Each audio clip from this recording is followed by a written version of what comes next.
Hello, everybody, and welcome to There's a Will. I'm Will, and he's not. This is Guy Pinsent, who's with us in the studio today with lots of exciting things to tell us about life in Poland and abroad. He's an Englishman, and we're going to have to get down and ask him some really down and difficult questions about what the heck's going on in the UK as they rip themselves untimely from the womb of the EU. What do you say? That's quite an introduction. That surprised me. Yes. Where did that come from? I memorized it this morning in front while I was not shaving. Right. Yes. You got a nice little. I've got stubble, got one of those. Yeah. You trying to get that kind of artistic sort of rocker, little beard. Yeah. Rocker look. You have to. Well, you have. Yeah. Rocker look. That'd be good. That'd be good. But not with this haircut. Actually, I do look a bit like what's his name? Who has his hair like this? Bryan Adams. Yeah. Yeah, he always has Bryan his hair Adams like look. this. You know, really? Well, you are a rocker. Yeah, well, a bit of a Rock rocker. star. I've been known to rock a bit. Yes. Yeah. VOA. Yeah. Your that's great right. band. Well, thank you. My favorite band in Warsaw. Is your and favorite Poland. band? Possibly Europe. Yeah, my viewers have not been made aware of my rock and roll tendencies. Really? Oh dear. No, it's never been spoken about. Would you like me to ask you about that? No, no. Actually, the theme song to the program is one of my songs. So, yeah. Oh yeah. Yeah. I might as well say it. There, I said it. Yes. You sang your own theme song. I sang and wrote my There's own a theme Will. song. Actually, I wrote it with a guy called Robert Brilewski. Okay. Very Yes. famous.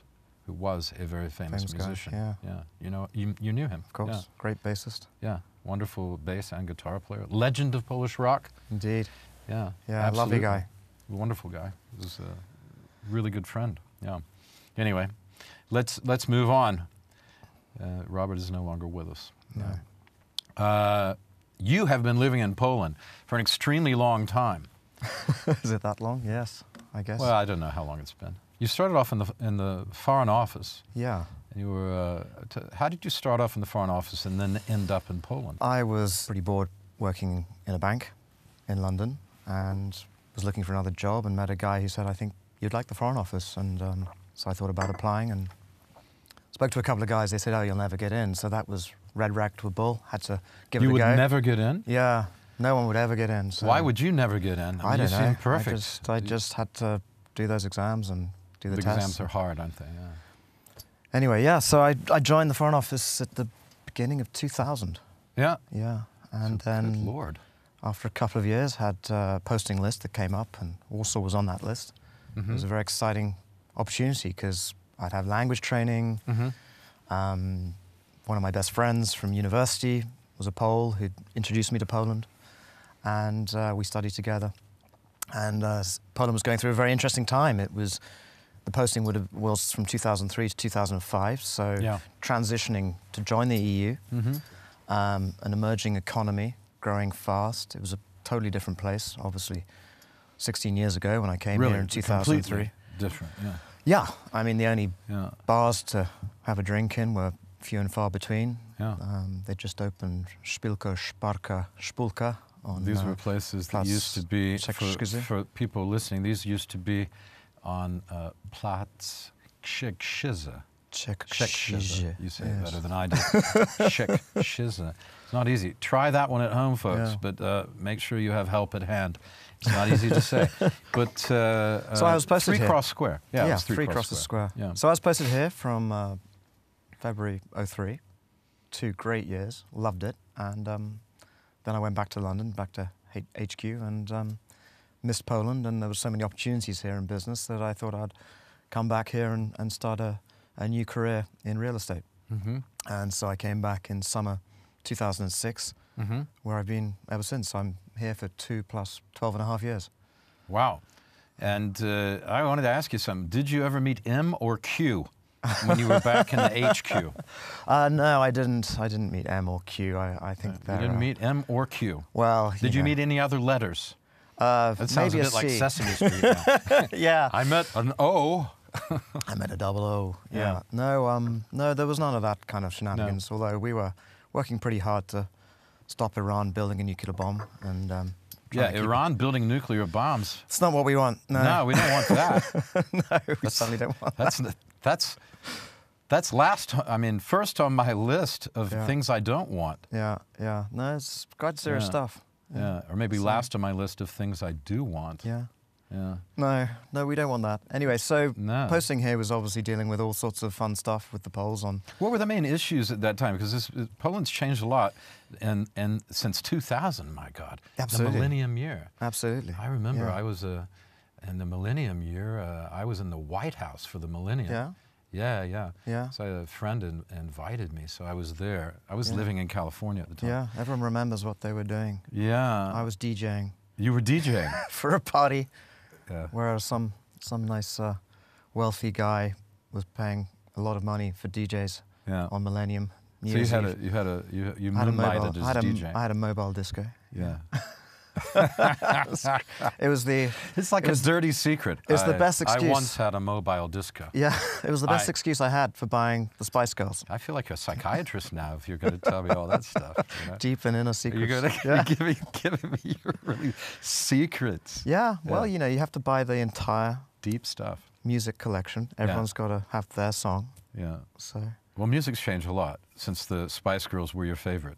Well, right? They weren't my favorite. I'm joking. The client. I mean, the favorite the of your customer is clientele. king. The customer is king. Right, the customer is king. Yeah. Yeah, So. and when you're selling hotcakes, they better be hot. Absolutely. So but what? What's the big? Oh, I know what I want to say. The biggest change in Warsaw is the skyline. Yeah. From 2000, there were very few tall buildings. There was the Marriott. Yeah. They were building the Intercontinental when I was here in 2003, 2004. Right. Yeah, that was pretty much it. Yeah, but most of these buildings have come since then, yeah. Absolutely. And it's incredible. I mean, I first went, for example, to Toronto about 12 years ago.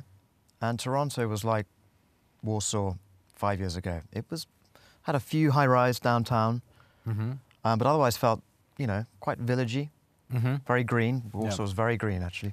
Yeah, it has a lot of parks, and they've really made them beautiful. But you go to Toronto today, and it's like Manhattan. Toronto's like Manhattan. Manhattan. Downtown Toronto's like Manhattan. In fact, they film Suits there. They import a bunch of yellow cabs. Right. The one that... Oh, we can talk about the royal family. Yes, exactly. Got the some royal good baby. jokes about that. We got to talk about the royal family. We'll get to that. Anyway, but Warsaw's on that trajectory. because Meghan Markle was in Suits. Yeah, absolutely. Yeah. But we'll get... I've never seen it. So Warsaw is on that trajectory, and it's extremely exciting. They're building the tallest building in Europe in Warsaw right now. Right, which would be 310 meters, I think? Something like that. A little bit taller than the Spire, the Shard in London. Yeah, so it's almost as tall as the Empire State Building. Yeah. Without the spire on the Empire State Building, because I looked it up. I said, "Good Lord, 310 meters. That's over 1,000 feet." Yeah. Ish. Yeah. Just, isn't it? Somewhat. And I said that must be like the Empire State Building. So I looked it up, and sure enough, except for the spire, it's just a few floors smaller, and the Empire State Building is very tall if you go up in the gallery. Sure. It's going to be a third again as tall as the Palace of Culture, I guess, right? I imagine, yeah. Something like that, or the Marriott. So it's a pretty serious place here now. You know, Yeah, tallest it's building in great. Europe, if you exclude a couple of monsters in Moscow. Yeah. All right. There are no polar bears in the street anymore. No. What did they do with them all? Because when we first came here, it was full of polar bears. Well, yeah, and people think you only eat cabbage here and pierogi, which I do. I love pierogi. And people say, oh, the women must be terrible. They used to say the women in Eastern Europe, they all look like the ladies with the the scarves on their head and everything. And nowadays... the worst kept secret. Yeah, the worst kept. But nowadays, half the stars in Hollywood are from Central Europe. Sure. Well, even back in the day. Russia. Yeah. When they relaunched the Bond franchise with GoldenEye. Yeah, what was her name? Skorupko. Skorupko, yeah. Yeah. Lovely Polish lady. Isabel Skorupko, yeah. She was a big noise, wasn't she? I mean, lovely. That was back in '95. Mm-hmm. Yeah. She was very beautiful. So very she exciting. Is very beautiful. Yeah, very exciting place to live with all of this high-rise coming up, and it's nice to be a little bit of part of it. You know? I remember when I used to, I mean, you're British, and I lived for quite a few years in the UK, and I also studied there at St. Andrews. You went to Cambridge, let's disclose that. But I always found, in the old days, even living in the UK, in the late 80s, early 90s, before Madonna went there. And what's her name? The one who has a thing called Goop, the cooker? I don't know who you're talking about. Goop. The Goop? No, she has a thing called Goop. You know who I'm talking about out there. What's her name? Put it in my mind. No, you're not live. Oh, it's the not blondie. live, so they can't the nice do it. blondie. Yeah, yeah. Who was does- Brad Pitt's girlfriend. All right. Long time. And Brad Pitt beat up Harvey Weinstein for her. Oh, really? Paltrow. Gwyneth Paltrow. Oh, the lovely Gwyneth. Gwyneth Paltrow. She's into all sorts of She moved there. funny And then skin suddenly, treatments. yeah, she's into a lot of, Wasp stings and something. I don't know. Whatever, She's yeah. making a lot of money from selling, apparently, Goop. All I right. don't know. I don't know Okay. what that. When I was a kid, Goop was the stuff you put in the molds to create plastic insects. It was Right. called Goop. Did you have that? Not really. We had these things. They had, Not so much. No, we had these things. Yeah. You would bake this Goop, and you would create a Okay. plastic insect that you could scare your grandmother Okay, with. no, I was deprived. We managed with sandcastles and that No, kind I sent my grandmother straight to an insane asylum with these things. you know. Okay. They just kept popping up everywhere. Yeah. Plastic insects that I would make at home with Goop. There, you said it now. You feel silly, don't you? It's a silly word. It's a nice word. It's a silly word, but if it Yeah. can make you millions and millions of dollars, I suppose Why not? Yeah. the word works. Yeah. But so I would say that back then, though, before we went way over here, let's bring it back. People used to go, "Good Lord, you live in Europe." Americans did. Right. You live in Europe. Yeah. Why would you ever want to do that? Yeah, because bombs are flying over from Iraq or something like that. Or yeah. just whatever. Yeah. Why would you want to be in Europe when good old USA is the best? And because people were ignorant. Yeah. There was the cable television had not, I mean, satellite television had not spread. There weren't all the channels Sure. from the BBC and other, you know, Sure. France 24 and now Polish TV, Yeah. for example, Yeah. Russian TV, all these Yeah. different ones. Anyway, just to Yeah. answer your question, the other interesting things which were happening while I was here on posting, literally 2 weeks after I arrived, Gulf War II kicked off, which was very interesting. Yeah, Poland, which was 2003. yeah. Yeah, So it was sort of 2003. February, March That 2003. gives us a nice point. Anyway, I was Absolutely. going to say, come Yeah. back to that, but I was going to just to finish the thought was, as we always do, we're having a conversation, we go around like this, that now people say, "Good Lord, Europe is just so interesting." And even 10 years ago, people would still, or certainly 15, people were saying, "Poland? Really? Where is that?" And whatever. Now people go, "Poland, I know about that. It's really cool." Yeah. Unless they're journalists, of course. Well, A lot of misinformed a lot journalists of who get misinformation. rather Fake excited. news. Fake news, A get lot of excited. fake news. You know Yeah. what fake news is? That's a whole other topic. But yes, the 2003, that was the winter, wasn't it? February, something like that? Ah, it When was did the end of the March? winter, yeah, February, March 2003. So, When it started, yeah. So Yeah. back in, well, the boys went back in and took out Saddam. Mhm. And the other interesting thing that happened a bit later was autumn 2004, I think it was the Orange Revolution, Yep. where there was a lot of fun and games going on in Kiev. Yes. And it was a big... We forget how many things have happened in this. Yeah. And it's very easy, and if the viewers are very, very young, then this would all be ancient history to Yeah. them. Hard to believe, isn't Yeah. it? If you're just in college now, or just finishing Yeah. college, this is all ancient history to you. Yeah. You know, it's not really in your mind. Yeah. Yeah, as a recent fact. Yeah. Yeah. Great irony of the Orange Revolution was allegedly the dark forces had poisoned Viktor Yushchenko, who was the leader of the Orange movement. Well, they poisoned him with Agent Orange. Was it Agent Orange? Yeah. Because which that was gave like him the the- irony of the Orange Revolution. They poisoned him with Agent Orange, Yeah. which was the thing from Vietnam, Absolutely, yeah. which they used to kill foliage in the jungle in Vietnam, right? Yeah, so It's a real thing, folks. Agent Orange. Look it up. It's fascinating, the story of that in Vietnam. It's not napalm. Napalm was the bombs you would drop at the beginning of Apocalypse Now, for example. You see those big explosions.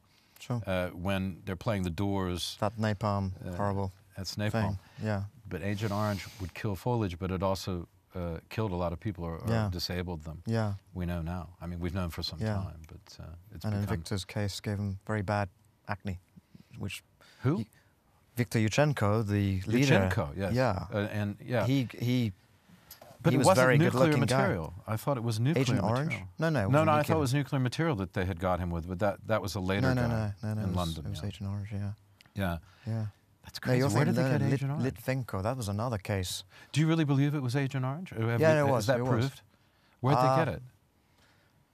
Russian special forces would have easily had it. You think? Yeah. They were making their own? Yeah. They had their own vat they were stirring? Probably. Some Yeah. ancient Yeah. ladies stirring a vat Yeah. of Agent Orange in Yeah. the KGB headquarters. Yeah. Is it ready yet? Yeah. No? Anyway, those were interesting times, right? You know, and there was there were three-way the 2000s conferences. were amazing, yeah. Yeah, and Poland was The first part, yeah. going back to Gulf War II. Mm. You know, the core partners of the coalition were Poland, Britain, and America. Right. And Poland, People- yeah. and Poland today is, you know, one of the biggest contributors to NATO Yes. after Britain and America. That's right. And strengthening puts all up the its time. full Yeah. 2% Yeah. of GDP Yeah. into NATO, which can't be said for the rest of the partners apart from Britain, America, Estonia, and Greece. Yeah, this has been one of the things that President Trump has been going on and on Sure. about, is all of your contributions should be what you said they were going to be, not less. Right. And look at the backdating on this. And a lot of people have thought that he was going overboard with that. And I don't understand why. That to me seems at least one thing.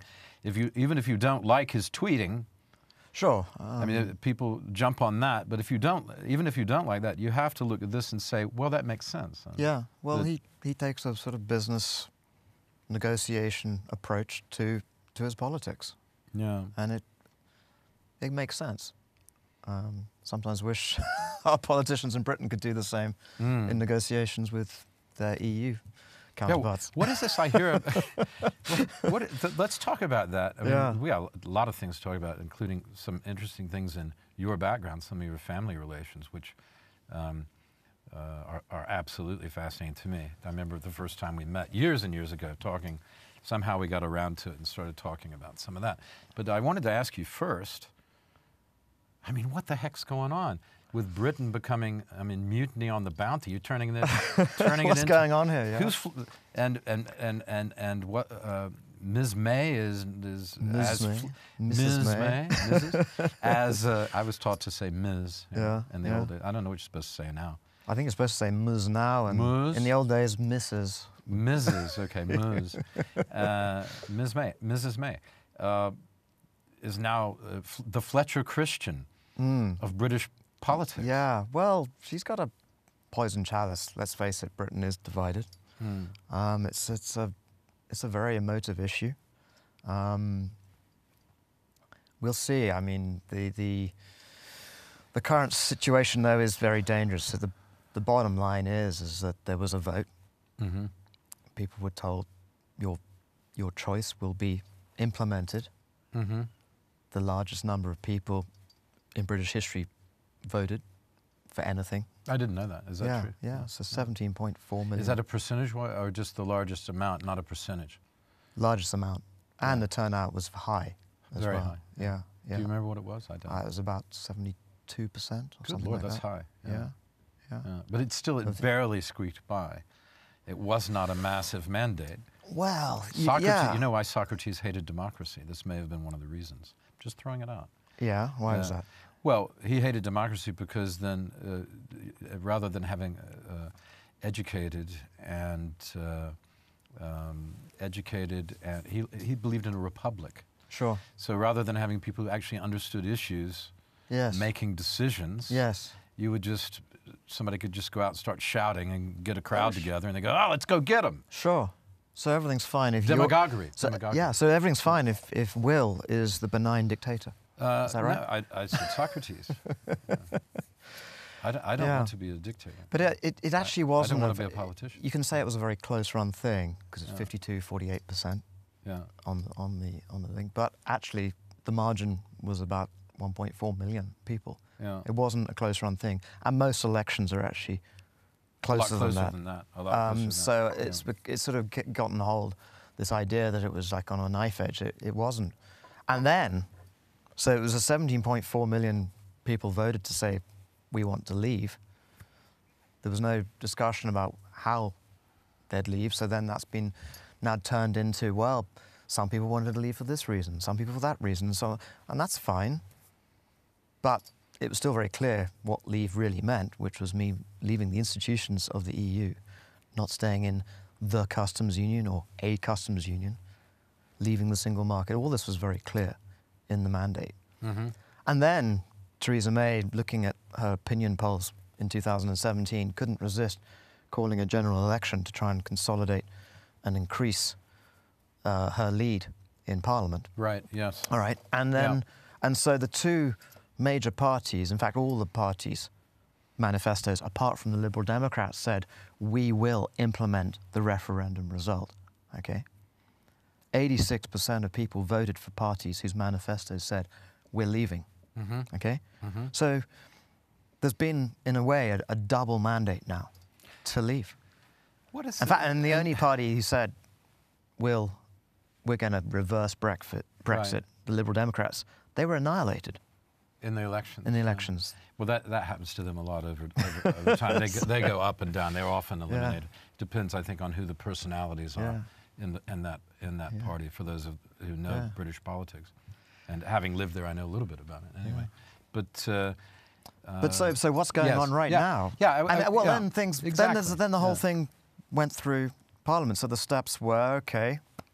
Well, first of all, in the back end of 2016, Britain decided it was going to go through the formal EU treaty process of submitting Article 50 letter of withdrawal, which is a 2-year notice period. And then there was a High Court challenge by a lady called Gina Miller, who was backed by the Remain campaign to try and stop Brexit. She said, you cannot, under the British constitutional arrangements, submit that letter under royal prerogative, which means the Prime Minister, leader of the government, can just submit that letter without asking Parliament. She said, no, you can't do that.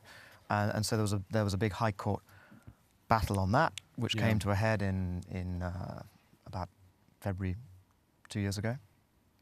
And she won that case. High Court decision was there has to be an Act of Parliament saying you submit this letter. So that Act of Parliament was a one-line Act of Parliament that went through. It was overwhelmingly voted for by the MPs. Again, I think it was something like 85% of MPs voted for that. Right. And that's a one-way street under the treaty provisions. And then Britain went through the stages of Parliament to go through the EU Withdrawal Act, which was a bill. Yes. And that became law, received royal assent. Her Majesty the Queen signs it into law in June last year. Just think, one day it could be Meghan Markle. It could be, Yep. potentially.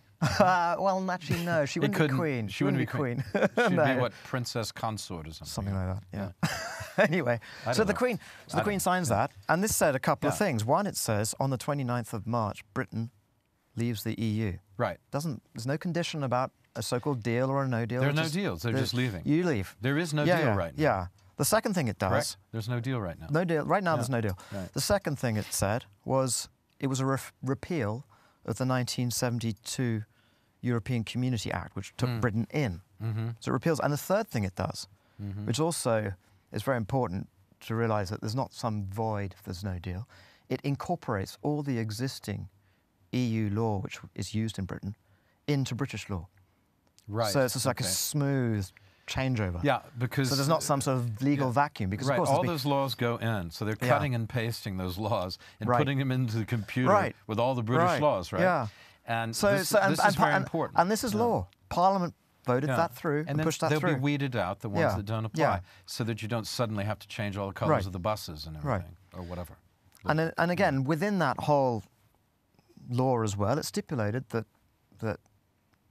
Theresa May's government would negotiate with the EU for a withdrawal agreement to agree a future trading relationship, etc., etc., and the Parliament would have a meaningful vote on that agreement, which, after a bit of delay, finally happened, obviously, last week, and was shot down by the biggest margin on a non-trivial issue in Parliament in history.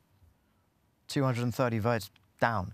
Do you, this poses so many questions. Yeah. I mean, it poses so many questions. For example, why do the British, or this significant amount of them, let's say the English, because the Scots did not vote for this. I mean, it was 35 to 65 or even higher. Something like that, yeah. It was even higher, maybe 70. Close to 70% of Scots said, no, we want to stay in. No to Brexit. Sure. What to do with Scotland, and that's part A. Part B would be what to do about this line between Northern Ireland and Ireland. Right. Those are two significant questions, aren't they? What do you think? Well, the first question on Scotland, of course, Scotland had their own independence referendum, was it 2011? And they did not vote for it. No. And they voted to stay part of the Union. And at some stage in the future, they'll obviously do it again. They'll want if there's a push to do it again, then they'll have that opportunity to vote again, and that then all the views will be aired at that stage, and there'll be a free referendum on that again. Northern Ireland, it's been hugely blown out of proportion, you know. So the Good Friday Agreement... Let's put some common sense on it then. Absolutely. So right now, for example, one of the big arguments which people have been using to sort of try to hijack the whole Brexit process is to suggest that, well, when the United Kingdom leaves, the United Kingdom of Britain and Northern Ireland leaves, you now have a hugely different regime between Northern Ireland and Southern Ireland, which obviously remains part of the EU. Well, that's not strictly true. You know, right now there are already different VAT regimes. Switzerland is surrounded by EU countries and doesn't have. And Norway has its own deal too. There's Norway, there's Sweden, right? Iceland. There's all no have different need deals. for this hard border. Britain has always said we're not putting up a hard border, come what may. Yeah. And the EU don't want a hard border either. Right. It's essentially been used as a sort of as a invisible imaginary tool to try and exert pressure and keep Britain in the EU, which is of course what the EU wants. Yeah, but because it sees Britain really as just this sort of milking cow, second biggest net contributor to the EU budget. After Germany. After Germany. Yeah. Second biggest contributor to the EU budget after Germany. Yeah. Fisheries were a big problem too, weren't they? This was a huge issue over time. Yeah. So hasn't it been?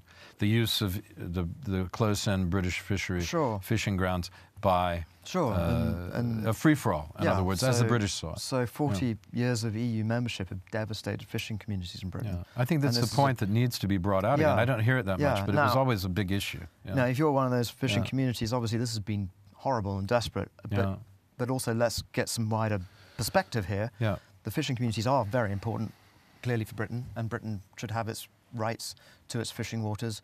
Well, fish and chips, for God's sake. Exactly, fish and chips. What are we It's become going a to do? luxury. What We've are we going to overfished do? all the cod. Yeah. There's a great book, by the way. Staple. Have you read the book Cod? I haven't. The History of Cod. Cod? No. Oh, a wonderful book. I got to find. Do you have it? Yeah. Will you lend it? Will you lend it to me? I'd love to read it. It goes, the Cod Wars in the 70s. Yeah, no, I remember reading something about this over time because it was always such a big deal. Fisheries, big deal in the UK. But you go back to the days of the Mayflower, there was so much cod in the Atlantic. 1620 it or was something? teeming with cod. Yeah. And lobsters were coming clacking out of the ocean. Oh yeah, the coast of America, famous for clacking lobsters. Yeah, and they thought that lobsters were disgusting. That was prisoner food. That was prisoner food. Were you telling me that, or somebody was telling me that recently? Yeah, I guess it was you. Can you imagine? It's probably you. Being a prisoner. What's on the menu? Lobster thermidor again. Awful. Terrible. They're horrible. The prisoners. Good Lord. Give us some. Yeah. Give us some muscles. Yeah. So British fishing has been more than decimated. I mean, there should be a renaissance in that. Yeah. And also to make it, conservation-wise, to make sure it's not over hoovered up. Yeah. Do you think this will strengthen the relationship with Britain's further strengthen Britain's relationship with the United States and with Poland? Let's bring Poland into this because I think that you're the right person to ask about this. Absolutely. Well, I mean, Britain and America have had very strong bilateral relations, obviously, for a very long time. The special relationship is alive and well. There's an awful lot of work on intelligence, which isn't talked about very much, where Britain and America are, extremely close.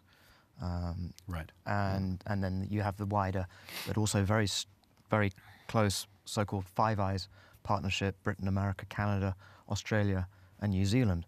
This sort of Anglosphere world is very, very strong. And Britain and Poland have been historically very strong, with a few bumps along the way. And the United States too. I mean, going back to Revolutionary War times. And Poland actually has been, in the last week, with all of this sort of fanfare and hysteria in the media, has been actually making some very sensible proposals. Right. You mean about for some compromise to try and get some flexibility. You mean about the Iran stuff? No, I'm talking about the Orwellian misnomer of the withdrawal agreement. Oh, that. They've been suggesting, okay, let's open this up again and put a firm time limit on this so-called backstop, so that it's, not potentially until the end of the century, and so on and so forth. And that, of course, is not getting much media attention, because there's this mainstream media in Britain are very against Brexit, so they're using all this extension and transition as sort of euphemisms for just staying in the EU indefinitely. But Poland is absolutely on the forefront of trying to make it as smooth as possible, and it's for obvious reasons. They're very strong bilateral relationships between Britain and Poland. Britain is, I think, there'll be some fact checker out there who can. They both kept their currencies too. Absolutely. I'm just saying, Britain and Poland. Britain is a very important export market for Poland. Right. And since 2004, when Poland joined the EU, Britain overtook America as the largest expat community of Poles overseas. Polonia is bigger in Britain than it is in America now. Does that mean recent generations, or? Yeah, well, there were obviously waves. What's it based on? The people who count up the Polonia around the world. The Polonia, yeah. We'll come back after a short break, and we're going to talk about doing business in Poland, something else that Guy knows a lot about. We'll be right back. Stay with us.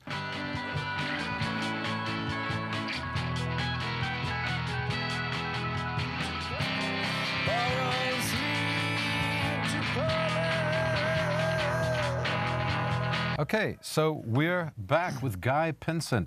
You're watching There's a Will, but you just know that because you saw the trailer. Guy, is it true? Is it true what they say about less mess? What do they say? What the heck is less mess? I keep hearing it. Everywhere, all over town, I'm less driving mess. And I see less mess. What does it mean? Less mess is a self-storage business, which is growing in Poland. And that's the Czech your Republic. business that you started some years ago now. Yeah, well, 5 years ago, with some other investors, we bought an existing little business, which had just 2 stores in Warsaw and 3 in Prague. And we bought that as a platform to grow into the self-storage business here. What is self-storage for the self-storage? people? Yeah. Self-storage is essentially, you can rent a little room from as small as half a square meter and 3 meters high, or 10 square meters or 5 square meters, for as little or as long as you like, for storing whatever you want. Is that reasonable for a penny-pinching Scottish ancestry guy like me? Absolutely. You can have Partly Scottish, anyway. You can have exactly how much space you like. I can? Yeah. Can I put my moped in there? You can. Mopeds are welcome. What about my classic car? Classic cars are fine. I can put it in there? We have drive-up garages at some of our stores. You do? Absolutely. What about my collection of exotic animals? Your collection of exotic animals is absolutely fine, as long as they're dead and stuffed. Though they have to be dead. So I need to be I wouldn't put livestock in, though. I need to be a taxidermist. Yes, taxidermists are welcome. Is that the right word? Yeah. It's the person who stuffs animals? Yeah. Is that right? Absolutely. Okay, so I would have to be a taxidermist. Yeah. But businesses use us as well, right? Businesses use you? Okay, Absolutely. what kind of businesses use you? From enormous corporates. Your service, rather. Yeah. Enormous corporates all the way down to very small businessmen. So, for example... Can you give some... Yeah. Well, you may be... Typical small business might start at home. Okay. And you've got stocks of cosmetics, and you're distributing cosmetics. Okay. And your business grows. Maybe you employ somebody, and you're suddenly bursting out of your home and your Hey, you're garage. describing my business. Right, exactly. That's what I'm doing in my spare time. And you need... I'm working for Mary Kay. Yeah. And so you need more space. I need more space. Yeah. And so what do? Okay, you ring up a logistics warehouse. Okay. And they say, sure, we'll give you some space. Minimum unit size, 400 square meters. Okay. Minimum lease period, 3 years. And you say, thanks so much, goodbye. So self-storage fills that gap where you can start with 1 square meter. You can start with 10 square meters. You can go up or down in the space you need at any time. So it's that nice flexible service and offer in very clean, secure space. So the business has its history over 50, 60 years now. Started in the 60s in the United States. Because in Texas. people have too much stuff. Too much stuff, exactly. And it's just enormous. It's bigger than fast food in the States. There's about 55,000 stores. What's the difference between storage and hoarding? Well, that's a question of philosophy, really. Yes, I suppose I would so. suppose. I just saw a arguably, BBC program about hoarding. Yeah. On well, the YouTube. Hoarding Yeah. probably is the biggest driver of the business. Yeah. And psychologists have analysed this. There was a very good BBC documentary about the self-storage industry made 4.5 years ago, called the Real Storage Wars. Okay. Which was documenting how it had grown in Britain. It started in Britain in '79. And today is the biggest market for self-storage in Europe. There's about half of all the total self-storage in Britain, about 1,500 stores. And one of the reasons which drives the business is people cannot bear to let go of this stuff we accumulate over our lives. Why? Not because it has much value, but it has emotional value. It has emotional value. It's a sort of all this stuff is you associate these items with happy memories from travels, books, works of art, even an old bit of furniture, which you had in your flat in old bit of furniture in the 70s in My Edinburgh. mother has never thrown out a piece of furniture. There you go. It has to be absolutely broken into kindling for her to get rid of it. Exactly. Even then, she might put it in a box. Yeah. Yeah. And so great from a business perspective, of course, because the nearest closest business model would be hotels. But we prefer self-storage because that stored furniture doesn't call reception complaining there's no hot water, you know. So it's a relatively simple business to run. I like that because now you can say, oh, it's a hotel for your stuff. Yeah, well, when we bought the business, that's what it is. The Polish version of that is protected. Hotel dla twoich dzieci and Hotel dla dzieci. That's actually a... We've got that as a protected slogan in Poland. Right, you do. Yeah. Okay. I had never thought of it that way, but it makes perfect sense, really. Well, it's the old thing of how do you find new customers in a market which has never heard of self-storage before. And so this is supposed to be a nice, short, pithy way of describing what it is. Yeah, but another thing, was it hard to convince people? I mean, was this business doing well before you got into it, and was it hard to convince people? Well, it's a chicken and egg situation. To invest in it's obviously the business which had started because you bought an existing business. Bought an existing business, but they'd stopped investing, not because they didn't want to expand, but because of the 2007-2008 financial crisis and crunch. So the original investors were Norwegian residential developers who had a huge global empire, and they were really drawing in the horns in 2008, 2009. Because they had trouble with their resi business in Spain and the United States. They were up against it because the residential fell down a chasm. So I would say it wasn't hard to convince people that there was an opportunity, but because of the worst financial crisis of our lives, we hope, it was very hard to raise money for anything in the window from 2008 for the next 4 years. At least, because everyone had lost a lot of money. No one was investing. In fact, the day I went out with my cap in hand around investors in London was the same day in September 2008 when Lehman Brothers blew up. Oh my goodness! So timing was not the best. No, it was not good. I remember those were evil days. That summer and into that autumn and that whole winter was just evil. Yeah, but you've got to, I believe, in the sort of Arnold Schwarzenegger methodology, just work your tail off. What is that? Well, there's a great video up there of Arnie. It's about a 10-minute video, which I recommend everybody, where he's just giving his little recipe for his path and what he did to get where he got to. And I think the two biggest messages are one, ignore the naysayers, and two, Keep work going. your tail off. Work your Keep tail going off. and Yeah. work. Yeah. I think this is the biggest problem is you have to get Yeah. up, you know, either get up early or work late, and sometimes both. Sometimes Yeah. sleep. What do you need that for? Yeah, sleep is. I know someone, an American colleague, who said that famous phrase, "I'll sleep when I'm dead." He's a very busy guy. It's a dangerous one to go for as well. There's I research think it's saying not lack good of for you. sleep Yeah. sends you to an early grave as well. I think so. I mean, you'll get there quicker. Well, yeah, but right. you'll have been awake longer. Well, there's you go. I think. Big I don't man know. in the sky. I don't know. Yeah. I don't know. I had to think about how that Yeah. works. Maybe somebody will leave a comment on YouTube, and one of you, because some of you folks can tell us which equation makes more sense. I'm not sure. Yeah, so this business has grown and grown and grown, and you are taking advantage of people's propensity to hoard. So you're creating a... No, I'm just kidding. Taking advantage? You just like your whole business going... Great. Nobody watches this. You're okay. Yeah. You're okay. Nobody's going to see this. 3 people, mate. Yeah, there is 3 people, and my mother even refuses to watch. Right. Oh. Yeah, but my cousin watches, and I love Yeah? your cousin. I love He's you. blind though, isn't he? Yeah, he is a she. And, she's not Was blind, a he? but she's deaf. Now is she? So when I say she Okay. watches, she only watches. She Okay. can't hear anything, and her lip reading is terrible. So All right. it won't, We're safe. We're safe. It won't help at all. We're safe. She'll go, "Who was that nice young man?" You know, she's my mother's age almost, my cousin. Yeah. Not well, she's 10 years younger, but she's, you know, one of those ladies. Nice person. Okay, next question. Next question. I wanted to talk to you. Early on when I met you, you were wearing a David Hume T-shirt. Really? Yeah. No, you weren't. No, I don't. It was your tattoo that gave it Oh, away. right, yes. It said Really? Hume. Yeah, Human. Human, but it was spelled H-U-M-E-N. Yes. And I thought it was a misspelling from your, because you had an Or illiterate tattoo artist. H-U-M-E-A-N. Humane. Human. Humane. Human. But human. Which is a real word. Human. We know Yeah. that that's a real word.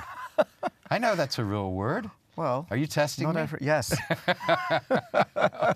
You're testing my patience, sir. Yes. No, Okay. no, you're not. You're not. No, what David Hume was my middle name. Hume. Yeah, that was it. Because we were talking about it, and you said, it's my middle name. And I said, why? Being Because quick as I am. He's my David Hume was As I am. Yeah. my great great great great great great uncle. 6 times. Six great uncle. Did I count right? Yes. Yeah. 6 correct. times. So he was a great uncle, and he was of course, the great philosopher of the early 17th century. Yeah. Mid Mid 17th. 18th century. He was sort of publishing. I said 18th. I meant 18th century. Yeah, he was publishing 1700s. in the 1740s, 1750s. So he's early yeah. Enlightenment Yeah. time. And he was 7 he years was a war thinker. time. Yeah. You know, back in the day, you weren't necessarily specialist down one track. He was a sort of a broad thinker, but most famous for his philosophy. And, What were the basic tenets of Hume's philosophy? Because he still has tremendous influence today, certainly through the Enlightenment. Absolutely. Well, so many lots other of things. I mean, I philosophers, think one of the biggest things he brought, which also links to what I'm more familiar with him about him, is his economics, but is essentially an evidence-based approach to thinking and argument. Which is very Enlightenment. Which is Basis sadly of lacking, Enlightenment. bringing it full circle to today's political class, if I may be so bold as to say, where there's an awful lot of emotion. Bring it on. Well, there's a lot of Absolutely. emotion Yeah. and ideas, but complete economic illiteracy Yeah. amongst most politicians. So he would have had, David Hume, I agree, David Hume would have had quite a lot of influence on Adam Smith, I would think.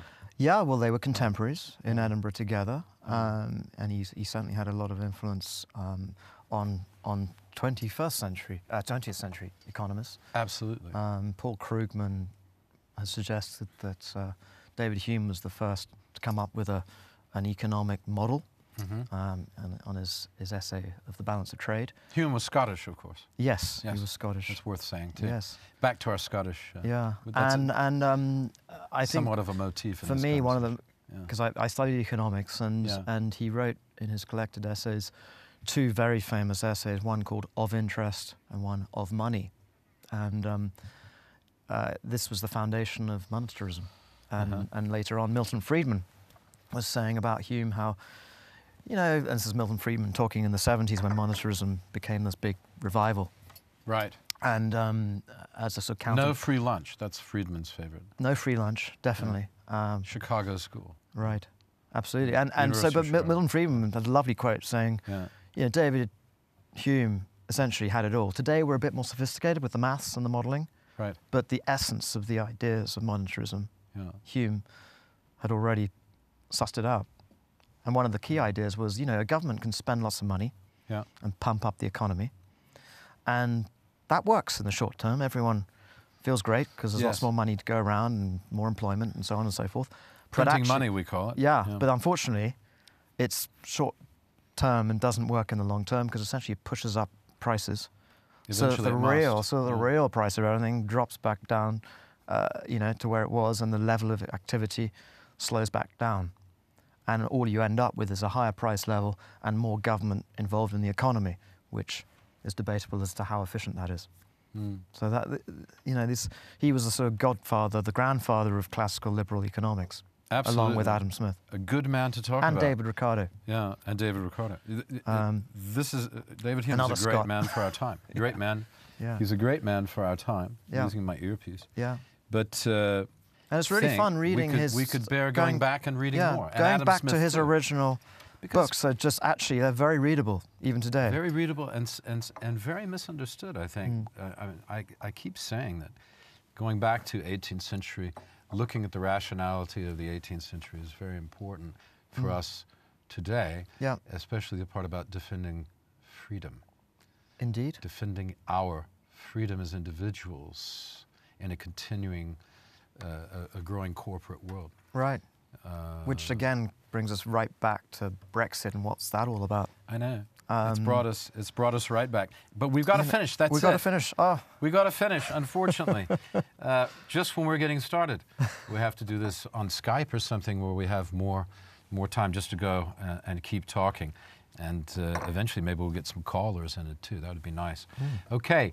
Thank you very much for being with us. I want to thank Guy Pinsent for being with me. Thank you, Will. Guy. Good to see you. Good man. It's always good to see you. Breath of fresh air. Stay tuned for further episodes of There's Will. I'm Will, and this is Guy. See you later.